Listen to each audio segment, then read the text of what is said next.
Good morning students. Marsilea discuss कर रहे थे हम लोग और मार्सिलिया से रिलेटेड जो इम्पोर्टेंट क्वेश्चन आंसर्स हैं जो एग्जाम में पूछे जाते हैं उसके बारे में हमने बात की है पिछले अपने असाइनमेंट्स में। मैंने आपको बताया किस तरह से शॉर्ट आंसर क्वेश्चंस आते हैं, छोटे छोटे क्वेश्चंस आएंगे, फिर कैसे बड़े वाले आते हैं जो 20 सेक्शन में पूछे जाते हैं जिनके 50 वर्ड्स में हमको आंसर देना होता है, तो उसमें जो पूछा जाता है उसके बारे में बात करी। फिर एक बड़ा सेक्शन होता है पीछे सी पार्ट कहलाता है, जो जिसके अंदर आपको 200 वर्ड्स में लिखने का एक क्वेश्चन मिलता है जो 20 नंबर का होता है लास्ट में। और उसमें जो बड़े सवाल आते हैं उसमें से एक सवाल जो इम्पोर्टेंट सवाल मार्सिलिया से रिलेटेड है उसके बारे में जो पूछा जाता है वो है, जिसके बारे में हमको बात करनी है, वो है about the life cycle of Marsilea. Exam में क्वेश्चन पूछा जाता है draw life cycle of Marsilea, draw life cycle of Marsilea. Marsilea के जीवन चक्र को बनाइए या जीवन चक्र का वर्णन कीजिए। डिस्क्राइब भी हो सकता है, पूछा जा सकता है कि जो मार्सिलिया का जो जीवन चक्र है उसका आप पूरा विवरण दीजिए, उसको वर्णन कीजिए कैसे होता है। तो मैंने आपको बताया था कि लाइफ साइकिल कैसे ड्रॉ की जाती है और ये सबसे इंपॉर्टेंट है। सारे जीनस में सबसे इंपॉर्टेंट जो क्वेश्चन बनता है, एक बड़ा क्वेश्चन जिसमें बनने की संभावना हमेशा रहती है, वो इसी से रिलेटेड रहती है। एक तो स्पोरोकार्प से रिलेटेड है, यहाँ पे मैंने आपको बताया था इंटरनल स्ट्रक्चर ऑफ स्पोरोकार्प, स्पोरोकार्प की आंतरिक संरचना, जिसमें आपको मैंने बताया था कि तीनों सेक्शंस हमको बताने होते हैं, HLS, VLS, VTS, उसके बारे में हम बात कर चुके हैं। आज थोड़ा सा लाइफ साइकिल को एक बार वापस देख लेते हैं। जब मैंने आपको पढ़ाया था तो मैंने पूरी लाइफ साइकिल आपको एक्सप्लेन करी थी, बताई थी, बिल्कुल एग्जैक्टली वैसे का वैसे ही बनाना है। तो वो कैसे बनेगी वो थोड़ा सा उसके बारे में हम बात कर लेते हैं कि लाइफ साइकिल अगर आपको बनानी होती है तो वो कैसे बनानी होती है। मैंने आपको बताया था कि जब हम शुरू करेंगे मैच्योर स्पोरोफाइट से। मैच्योर स्पोरोफाइट मीन्स ऐसी मार्सिलिया की प्लांट बॉडी जो रूट स्टेम लीफ में डिवाइडेड है, रूट अंडरग्राउंड है, राइजोम कहलाता है, लीव्स का रूट्स का फॉर्मेशन, रूट्स का फॉर्मेशन होता है उससे नीचे, और ऊपर फिर लीव्स का फॉर्मेशन होगा, लीफ लगेगी और उसके पीटियोल और उसके राइजोम के जहाँ मिलता है दोनों, वहाँ पर फिर स्पोर प्रोड्यूसिंग ऑर्गन का फॉर्मेशन होता है। तो ये जब स्पोरोफाइट मैच्योर हो जाता है तो इसमें रिप्रोडक्शन का फिनोमिना आता है। रिप्रोडक्शन की जब हम बात करेंगे, लाइफ साइकिल की बात करेंगे, तो मैंने आपको बताया था कि आप पहले वेजिटेटिव रिप्रोडक्शन की बात करेंगे और उसमें दो तरीके होते हैं। एक तो होता है ट्यूबर्स के द्वारा, मैंने आपको बताया था कि अंडरग्राउंड बनते हैं, राइजोम के ऊपर इनका फॉर्मेशन होता है और ये जब वापस प्लांट से टूट के अलग होता है तो फिर नए प्लांट के अंदर कन्वर्ट हो जाता है। और दूसरा जो इम्पोर्टेंट तरीका होता है that is by fragmentation. Fragmentation का मतलब विखंडन, कि प्लांट टूट जाए, किसी भी कारण से टूट जाए, तो आप जानते हैं जो स्टेम है वो अंडरग्राउंड है, जमीन के साथ साथ चल रहा है, बहुत बड़ा नेटवर्क ही बना लेता है। तो बीच में कहीं पर भी अगर उसमें ब्रेक आता है किसी भी कारण से, अगर वो मान लीजिए यहाँ से टूट गया, डेथ एंड डिके होता है, ओल्ड पार्ट्स में उससे हो जाता है, मैंने बताया था बाय एक्सीडेंटली ऐसा हो सकता है। अगर ऐसा हो जाए तो ये टूट जाए, तो फ्रेगमेंटेशन या ट्यूबर्स के द्वारा वेजिटेटिव रिप्रोडक्शन होता है। इसके बारे में हमको थोड़ा सा बताना है। फिर इंपॉर्टेंट चीज जो बतानी होती है वो यहाँ पर इंपॉर्टेंट चीज क्या है, मार्सिलिया के अंदर आप जानते हैं कि जो स्पोर है वो एक विशेष संरचनाओं में बनते हैं और उन विशेष संरचनाओं को हम कहते हैं स्पोरोकार्प। क्या लगेगा सबसे ऊपर, स्पोरोकार्प।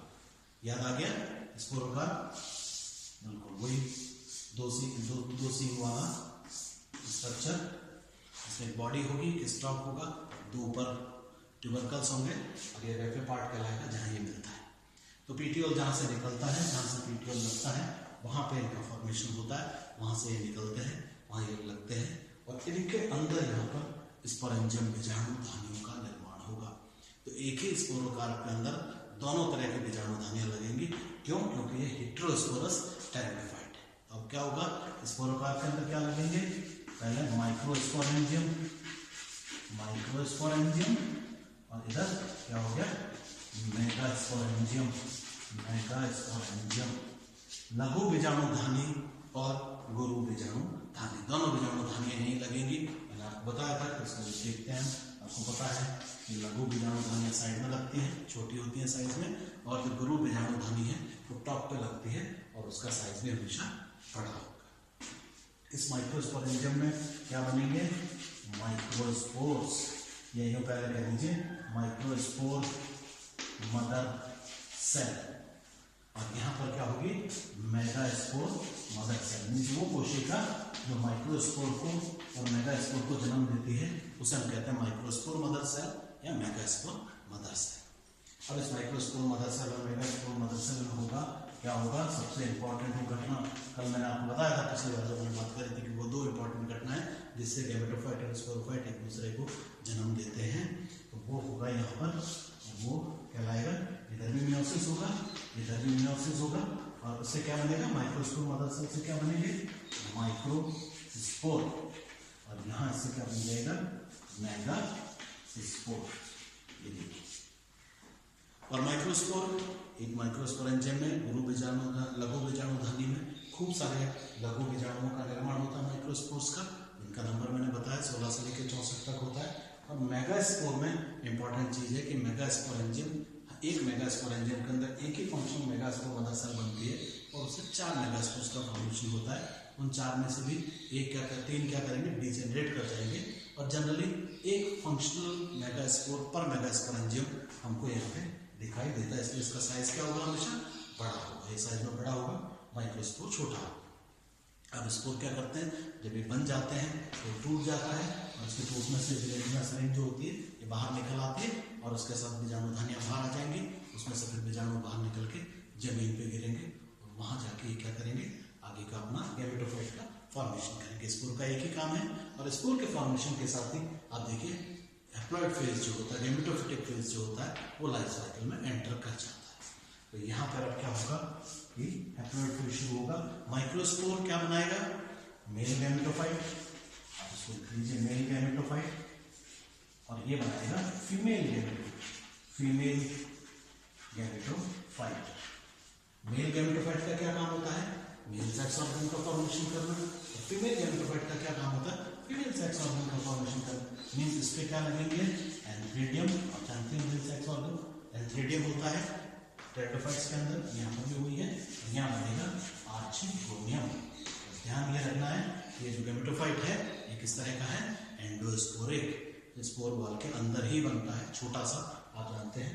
इसके अंदर एक छोटा सा आर्चिगोनियम बन जाता है, इसमें एक एग होगा और इस तरह से एंथ्रीडियम का फॉर्मेशन हो जाता है, जिसके अंदर क्या बनेंगे?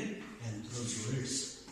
ये देखिए ये हो गए एंथ्रोजोइड्स। और ये एंथ्रोजोइड्स कैसे हैं? मल्टीफ्लैजिलेट कॉर्पोस्क्यूशियम के हैं और मल्टीफ्लैजिलेट हैं। और आर्चिगोनियम के अंदर क्या बन जाएगा? एग का फॉर्मेशन हो जाएगा। मैंने बताया था एक एनसीसी, एक वीसीसी और एक एग सेल का फॉर्मेशन होगा। अब ये एंथ्रोजोइड चल के पहुंचेंगे, कहाँ पहुंचेंगे? एग तक। कीमोटैक्टिक अट्रैक्शन के थ्रू इनको बुलाया जाता है, पहुंचाया जाता है वहां तक जहां पर एग होता है। मीन्स अब क्या होगा? फर्टिलाइजेशन। ये देखिए ये दूसरी इंपॉर्टेंट चीज, दूसरी इंपॉर्टेंट घटना जिसकी वजह से वापस अब गैमेटोफाइट जो है स्पोरोफाइट के अंदर कन्वर्ट हो रहा है। पहले डिप्लॉइड से हैप्लॉइड हुआ था मियोसिस की वजह से, अब हैप्लॉइड से वापस डिप्लॉइड हो रहा है फर्टिलाइजेशन की वजह से। अब ये जब दोनों मिल जाएंगे तो क्या बन जाएगा? जाइगोट। और जाइगोट कैसा होता है? Diploid 1 n+n। और ये दोनों क्या है? n है, देखिए एग भी n है, एंथ्रोजोइड भी आप जानते हैं n है। और कहां से शुरू होता है? माइक्रोस्पोर और मेगास्पोर से। ये देखिए माइक्रोस्पोर और मेगास्पोर दोनों हैप्लॉइड थे। इससे पहले क्या था? माइक्रोस्पोर मदर सेल और मेगास्पोर मदर सेल। तो ये डिप्लॉइड था दोनों के दोनों। फिर इसके अंदर मियोसिस हुआ। तो देखिए स्पोरोफिटिक जनरेशन शुरू होती है जाइगोट के साथ। फर्स्ट सेल जाइगोट कहलाता है और लास्ट सेल क्या कहलाती है? Spore mother cell. मुझे माइक्रोस्पोर मदर सेल हो चाहे मेगास्पोर हो, अगर होमोस्पोरस होता तो स्पोर मदर सेल होती, सिर्फ एसएमसी बोलते हैं हम उसको। और चूंकि यहाँ हेटेरोस्पोरी है तो माइक्रोस्पोर मदर सेल और मेगास्पोर मदर सेल, ये दोनों लास्ट सेल, क्योंकि उनके अंदर जैसे ही मियोसिस होता है माइक्रोस्पोर और मेगास्पोर का फॉर्मेशन हो जाता है, जो दोनों हैप्लॉइड है। तो गैमेटोफिटिक फेज कहां से शुरू होगा? फर्स्ट सेल स्पोर के साथ। Spore is the first cell. चूंकि हेटेरोस्पोरी है, microspore as well as megaspore दोनों फर्स्ट सेल कहलाएंगे, ताकि हमारे इसकी गैमेटोफिटिक जनरेशन।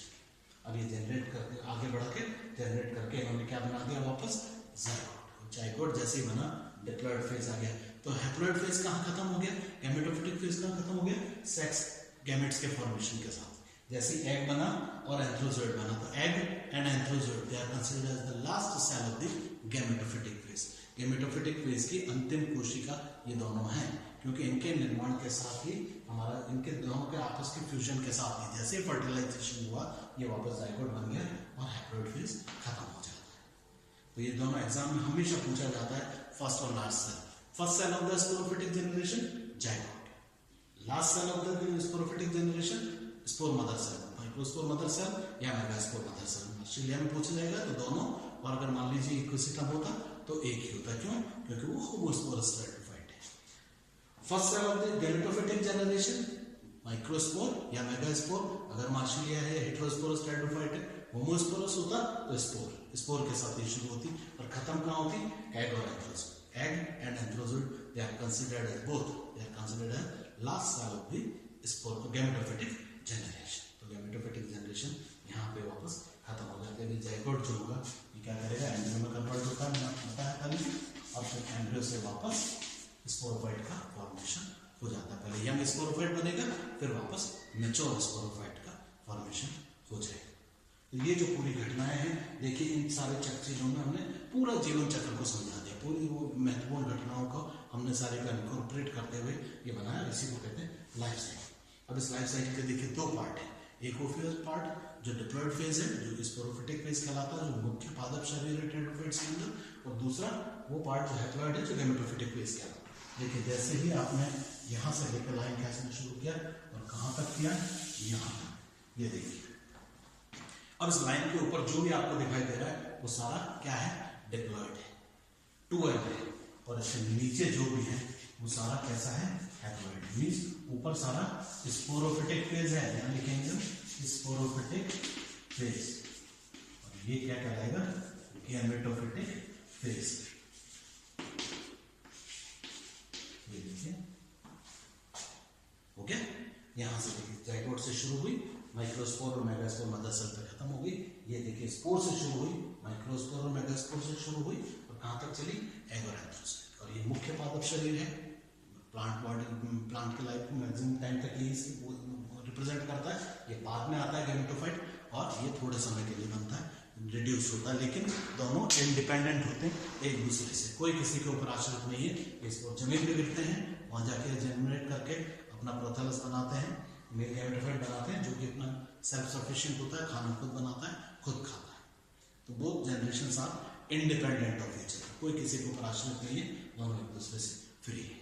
तो एग्जाम में क्वेश्चन आता है, और आता है बड़ा क्वेश्चन बनेगा इसके ऊपर, draw life cycle of Marsilea, Marsilea के जीवन चक्र का सचित्र वर्णन कीजिए, बनाइए इस तरह स्केच बनाते हुए, फिर इसको आपको एक्सप्लेन करना होता है, तो हम उसको एक्सप्लेन करेंगे। तो बहुत अच्छे से याद करके जाना है, क्योंकि एग्जाम में इसके बारे में डेफिनेटली पूछा जाता है। और ये दो इंपॉर्टेंट घटनाएं, फर्टिलाइजेशन और मियोसिस, इनका याद रखना है। वो दो इंपॉर्टेंट घटनाएं जिनकी वजह से सारा काम होता है, हैप्लॉइड डिप्लॉयड में कन्वर्ट होता है, और डिप्लॉयड हैप्लॉइड में कन्वर्ट हो जाता है। फिर वो चार चीजें, द फर्स्ट सेल और लास्ट सेल गैमेटोफिटिक और स्पोरोफिटिक जनरेशन की फेज की, ये भी हमको याद रखना है। तो इसी के साथ हमारा मार्सिलिया खत्म हो जाता है। मार्सिलिया से रिलेटेड हमने सारी बातें करी, उससे रिलेटेड इंपॉर्टेंट क्वेश्चन आंसर्स भी देख लिए, उनको भी हमने सबको डिस्कस कर लिए। तो इन सबको अच्छी तरह से आप याद, रिविजन भी हो गया, साथ में हमने सारा इसको वापस रिवाइज कर लिया। अब जो हमारा एक लास्ट मेंबर और बचा है, टेरेस जो है, फर्म जो है एक्चुअली में, उसके बारे में हम बात करेंगे अगले